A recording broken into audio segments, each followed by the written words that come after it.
Bonjour à toutes et à tous, aujourd'hui nous nous retrouvons pour le JT 2017. Je m'appelle Noah Chevalier et je suis votre nouvelle présentatrice. Et moi, Léna Duflo, mais vous me connaissez déjà.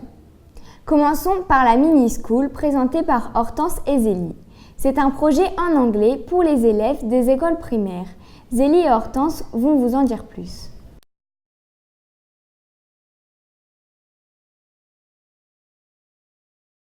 Bonjour, donc je suis en compagnie de Madame Duvis, professeure de la mini-school. Bonjour, qui accueillez-vous le mercredi à la mini-school? Alors bonjour, donc le mercredi matin, nous accueillons des élèves des écoles privées du Dunkerquois qui sont actuellement en primaire dans les classes de CM1 et CM2. Je pense notamment aux écoles Saint-Joseph, Sainte-Thérèse, etc. Et qui donc souhaitent intégrer l'école Notre-Dame-des-Dunes peut-être l'année prochaine et qui veulent avoir un niveau d'anglais qui est assez bon et puis un petit peu supérieur à la moyenne pour l'année prochaine. D'accord. Voilà. Et donc en quoi consiste plus précisément la mini-school? Et donc justement, approfondir le niveau d'anglais, si ce n'est débuter à un niveau d'anglais plutôt bon et d'avoir des bases très solides pour aller en sixième. On veut vraiment que les élèves de la mini-school aient limite un niveau sixième en sortant de notre mini-school et qu'ils aient donc une petite longueur d'avance pour les années futures. D'accord. Et est-ce une préparation pour la classe internationale donc aux Dunes? Oui, forcément, ça reste une préparation puisque vous allez avoir une avance. Les élèves vont avoir une avance et vraiment un niveau beaucoup plus important que les autres. Donc, ils auront des facilités pour les prochains diplômes et donc pour la classe internationale pour la rentrée aux Dunes. D'accord, voilà. Merci. Au revoir. Au revoir. Bonjour, donc je suis en compagnie de Margot et Martin, deux élèves de CM2 qui ont 10 ans. Donc, qu'apprenez-vous à la mini-school? Nous apprenons du vocabulaire, de l'anglais et l'heure. Nous apprenons à nous présenter et nous avons des correspondants qui habitent à l'île Maurice et aux États-Unis. Bien, venez-vous aux Dunes l'année prochaine? Oui, j'y suis inscrite. Oui, moi aussi.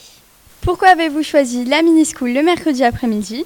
Pour intégrer la classe internationale et pour avoir un bon niveau d'anglais. D'ailleurs, j'y suis déjà inscrite. Merci, au revoir. Au revoir. Maintenant, Annalie, Baptiste et Léna vous vont présenter le nouveau proviseur du lycée, Monsieur Lenoir, qui est arrivé en cours d'année l'année dernière.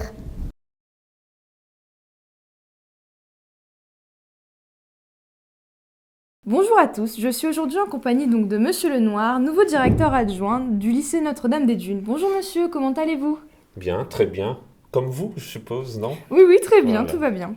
Êtes-vous satisfait donc de votre début d'année donc ici à Notre-Dame-des-Dunes?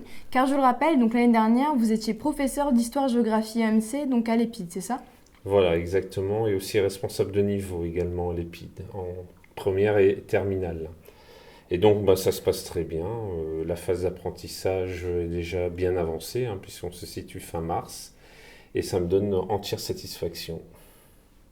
En parlant donc d'histoire-géographie, en assurez-vous encore des heures de cours ici? Oui, histoire, géographie et éducation morale et civique.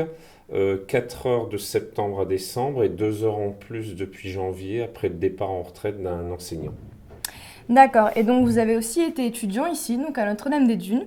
Est-ce que donc de votre temps, il y avait certaines choses que vous auriez peut-être aimé voir évoluer et qui aujourd'hui justement ont réussi à évoluer ou qui sont toujours occupées de stagner?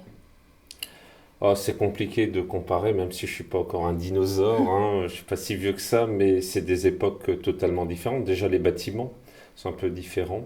Moi, c'était la fin des années 1980, donc vous n'étiez pas né. Et il y a eu beaucoup de changements, donc c'est assez difficile de comparer.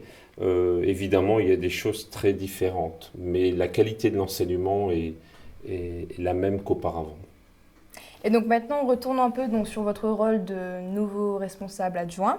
Est-ce que vous préférez justement donc, donner des cours aux élèves ou justement donc, assurer votre nouvelle responsabilité?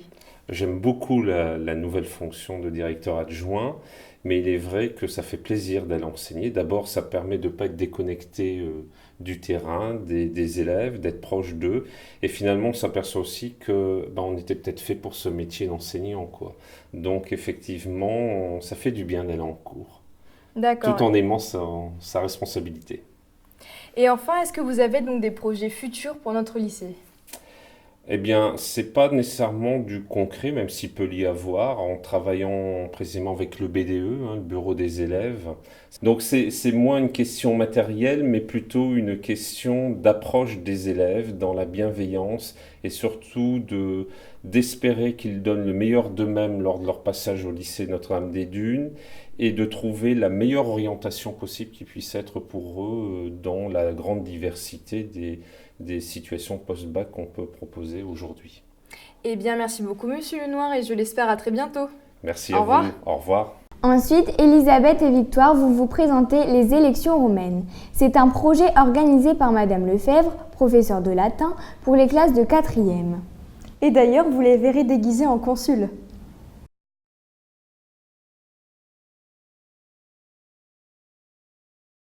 Bonjour Victor, pourquoi ce rôle et pas un autre?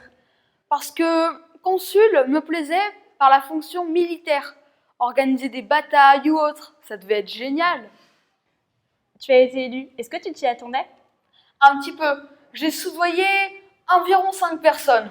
Mais bon, à l'époque c'était comme ça, hein. On va pas s'en plaindre. Bonjour Grégoire, tu t'es présenté pour devenir consul, pourquoi? Parce que tout d'abord, je me suis présentée pour devenir consul parce que j'étais attirée par le côté militaire et aussi parce que j'aime bien diriger les autres. D'accord.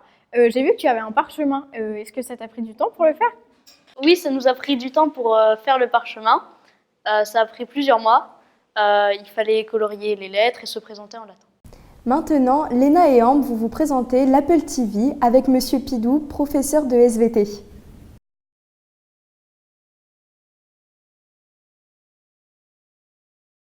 Bonjour Monsieur Pidou. Aujourd'hui, nous aimerions vous parler de l'Apple TV. Bonjour. Donc, en quoi consiste l'Apple TV? Alors l'Apple TV, c'est un boîtier qu'on branche sur le projecteur de la classe et qui permet de projeter ce que je visualise sur ma tablette. D'accord. Et à quoi cela vous sert? Actuellement, donc, à visualiser ce qui est sur ma tablette, ça me permet donc du coup de me balader dans la salle et de ne pas être coincé derrière mon écran d'ordinateur. Et puis on essaye de développer de plus en plus des petits outils, des petites applis qui permettent de faire participer tout le monde. Le quiz interactif par exemple qu'on a fait en 3e. Est-ce un moyen plus ludique d'apprentissage et cela vous est-il utile pendant vos cours? Utile, oui. Indispensable, je pense pas, mais c'est clair que ça permet de faire des choses que je faisais pas avant. Et pour finir, Gabriel, Ambre et Noah, vous vous présentez le livre Souviens-toi Jeanne et leurs auteurs. Bonjour à toutes et à tous, nous sommes avec Monsieur René Charlet et Madame Geneviève Remaud, qui sont les auteurs de Souviens-toi Jeanne. Donc bonjour. Aujourd'hui, nous allons vous poser quelques questions à propos de votre livre et de votre expérience. Donc la première question est, pourquoi avoir commencé à écrire? C'est une question très vaste et qui remonte à très longtemps. En fait, ma première tentative d'écriture, c'est après avoir lu le livre de Anne Frank, son journal, et j'étais en 5e, ça m'avait tellement frappé que je me suis mise à ce moment-là à écrire mon propre journal. Et après, par la suite, donc, j'ai commencé à écrire de la fiction beaucoup plus tard. D'accord. Et l'héroïne donc, de votre livre Souviens-toi Jeanne, donc Jeanne, a-t-elle vraiment existé?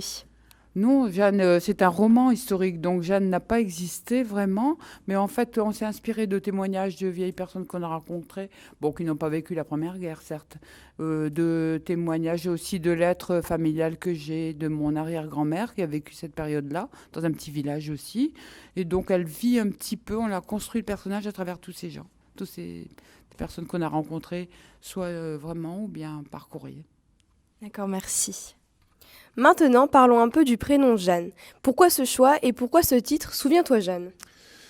Alors donc, il n'y a pas une Jeanne, mais il y a de multiples Jeannes. Et ce prénom, on l'a choisi un peu en pensant à une grand-tante de Geneviève qui avait connu la Deuxième Guerre mondiale et qui avait eu une triste expérience. C'est-à-dire qu'à la fin, en 1944, lorsque les Allemands sont partis, son fils a été arrêté par les Allemands parce qu'il avait participé à une réunion de résistants. Et son mari, le temps qu'il ouvre la porte aux Allemands qui étaient venus chercher le fils, son mari a été tué par une rafale de tirs. Et donc, cette personne a perdu à la fois son fils et son mari. Et c'est un peu en pensant à elle qu'on avait écrit ce roman. même si ça n'a pas de rapport direct entre les deux, hein, bien sûr. Voilà. D'accord, donc si je résume, Jeanne est un personnage fictif. De plus, ce prénom a été trouvé après une triste expérience de la grande-tante familiale. Mais donc, pourquoi vous voulez maintenir le fait de rendre Jeanne vivante ? Parce que le lecteur s'ennuierait si Jeanne n'était pas vivante. Comment voulez-vous s'intéresser pour un personnage qui n'existe pas ? Je crois que c'est pour l'intérêt du lecteur, et puis pour notre intérêt aussi. Nous, on a eu plaisir à vivre avec Jeanne pendant ce temps-là, et le lecteur aussi, je crois. Voilà. D'accord, merci. Et puisque Jeanne n'a pas vraiment vécu, est-ce que vous vous êtes inspiré de l'histoire d'une jeune fille en particulier qui a vécu la Première Guerre mondiale ? Comme je viens de le dire tout à l'heure, donc je me suis inspirée de lettres de mon arrière-grand-mère qui a vécu cette Première Guerre mondiale et qui vivait au village, et aussi de souvenirs de vieilles dames du village. D'accord. Et est-ce que vous connaissez la jeune femme qui est sur la couverture ? A-t-elle vécu la même histoire que Jeanne ? Non, pas du tout. C'est l'éditeur qui choisit dans une banque de données les images, les photos qui lui sont proposées. Et donc, il a choisi cette photo-là. Ce n'est pas nous du tout qui avons choisi ni la couverture, ni le titre du roman d'ailleurs. Puisqu'on avait d'abord appelé le roman Jeanne in Flanders Fields par allusion au poème qui traitait des poppies des Alliés pendant la Première Guerre. Et donc, il a trouvé que finalement, Souviens-toi Jeanne était un titre plus porteur. Et vous n'avez pas été déçu quand vous avez su que vous ne pouviez pas choisir la couverture que vous vouliez et ni le titre ? Si, un peu déçu quand même, mais bon, de toute façon, dans notre contrat qu'on signe, on n'a pas le choix ni de la couverture, ni du titre. D'accord, merci. Et dans vos autres romans écrits ensemble ou séparément, avez-vous eu le choix de ce titre et de cette couverture ? On a proposé, dans certains cas, ça a été retenu. Donc, par exemple, Via Crucis, le titre a été retenu. Et en fait, ça n'est pas très porteur parce que c'est du latin. Et donc, beaucoup de personnes passent à côté du titre. Donc, les lecteurs de romans policiers ne voient pas du tout que peut apporter ce titre. Donc, ça, finalement, c'est peut-être moi qui ai eu tort de proposer ce titre. Donc, il vaut mieux mettre du sang pour les romans policiers. Donc, autrement, pour les romans historiques, on verra. L'éditeur a quand même aussi une habitude que nous n'avons pas, bien sûr. D'accord. Et enfin, la dernière question qui, je pense, va en intéresser plus d'un. Êtes-vous aussi un couple dans la vie comme vous l'êtes dans l'écriture ? Oui, nous sommes un couple dans la vie. Nous sommes mariés et femmes depuis 45 ans. Donc, nous espérons continuer encore quelques années, c'est sûr. D'accord. Eh bien, merci, chers auteurs, d'avoir été avec nous aujourd'hui pour cette interview et pour nous présenter plus en détail votre livre. Ce reportage vous a été présenté par Noah Chevalier ainsi que moi-même, Ambra Boudère. Passez une bonne fin de journée. Merci. Merci d'avoir regardé ce JT et nous vous souhaitons une agréable journée.